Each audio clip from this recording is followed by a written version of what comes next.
எங்கள் வீடியோக்கள் அனைத்தையும் காண கீழே உள்ள பட்டனை அழுத்தி சப்ஸ்கிரைப் செய்து கொள்ளுங்கள். தாயுமானவர் பாடல்கள்.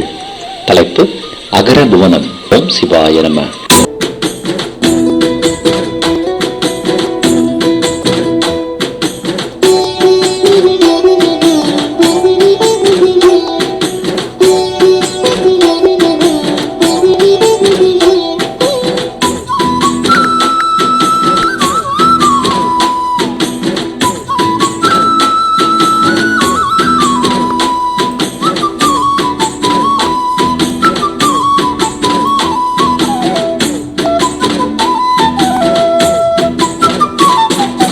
இல்லை இல்லை என்னும் ஒன்றும் இல்லாதல்ல, இயல்பாகி என்றும் உள்ள இயற்கையாகி சொல்லறிய தன்மையதாய் யான் தான் என்ன தோன்றாதெல்லாம் விழுங்கும் சொரூபமாகி அல்ல கடல் போல அவித்தையெல்லாம் அடைய உண்டு தடையறவும் அறிவைத்தானே வெள்ளமும் உண்மையும் தானாகக் கொண்டு ஏரகமாய் பேசாமை விளக்கும் தானே.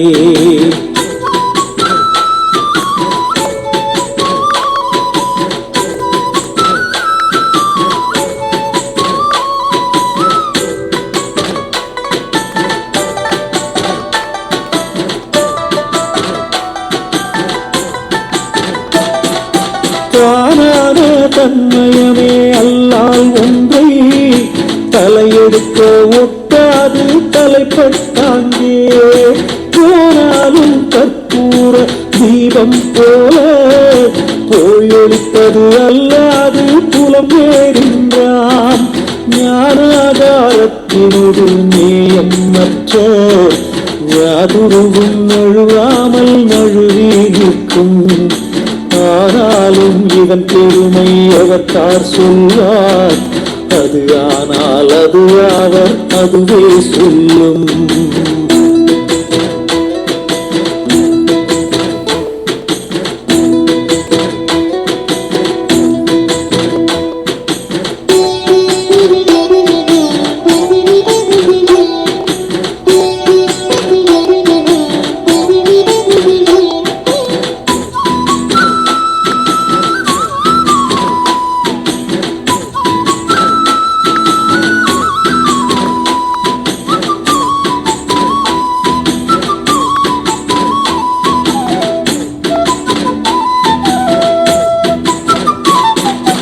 அது என்றால் எது என ஒன்றடுக்கும் சங்கை ஆதலினால் அது எனவும் வரவேற்கு மது உண்ட வண்டனவும் சரகன் ஆதி மன்னவர்கள் சுகர் முதலோர் வாழ்ந்தார் என்றும் பதிந்த நிலையெனவும் என்னை ஆண்ட படுக்கு நிர்விகற்பத்தால் பரமானந்த கதி கண்டு கொள்ளவும் அருள் கூறுகின்ற கதியன்றி உறங்கேன் நீ கருமம் பாரே.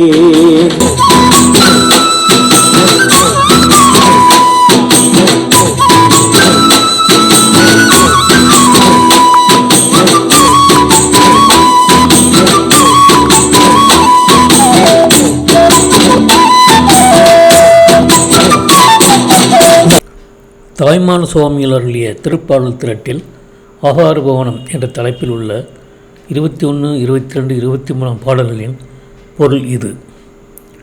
இல்லை இல்லை என்று சொன்னால் ஒன்றும் இல்லாதது அல்ல, செயற்கையாய் இடையே வந்ததின்றி எக்காலத்திலும் உள்ள இயற்கையாகி சொல்வதற்கரிய குணத்தை உடையதாய் யான் தான் என்று காணப்படாமல் எல்லாவற்றையும் உட்கொள்கின்ற பேர் உருவாகி இருளை கெடுக்கும் சூரியன் போல அஞ்ஞானத்தை எல்லாம் முழுவதும் கெடுத்து தடைகளற்று போக உன்னை அறிவை வென்று விளங்கி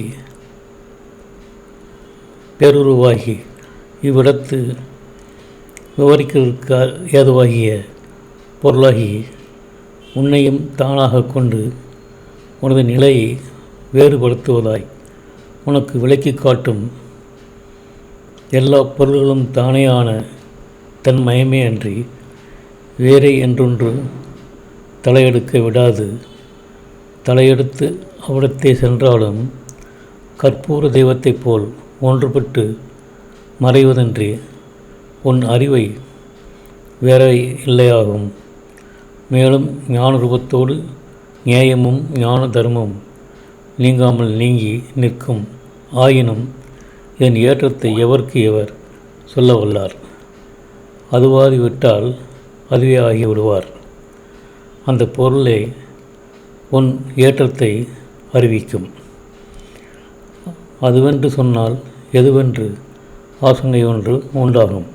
ஆகையால் அது என்பதையும் முழுவதையும் விட்டுவிட்டு மதுபானம் பண்ணின வண்டு போலவும் ஜனகன் முதலிய மன்னவர்களும் சுகர் முதலிய மகரிஷிகளும் வாழ்ந்தனர் என்றும் இந்நிலையில் படிந்து நில் என்று நியமித்தும் என்னை ஆண்டருளின்படியால் நிற்விகார சமயாதியால் மேலான இன்ப நிலையை கண்டு கொள்ளும்படியாக உன் கிருபை கூர்ந்தருள வேண்டும். இந்த கதியை அடைந்தால் அன்றி தூங்கேன். மேல் நடக்க வேண்டிய காரியங்களையும் நோக்கேன் என்பன இப்பாடல்களின் பொருளாகும். இந்த வீடியோ உங்களுக்கு பிடித்திருந்தால் லைக் பண்ணுங்கள், ஷேர் பண்ணுங்கள், சப்ஸ்கிரைப் பண்ணுங்கள். அதுமாதிரி மறக்காமல் காமெண்ட்ஸில் உங்களோட கருத்துக்களை தெரிவிங்கள்.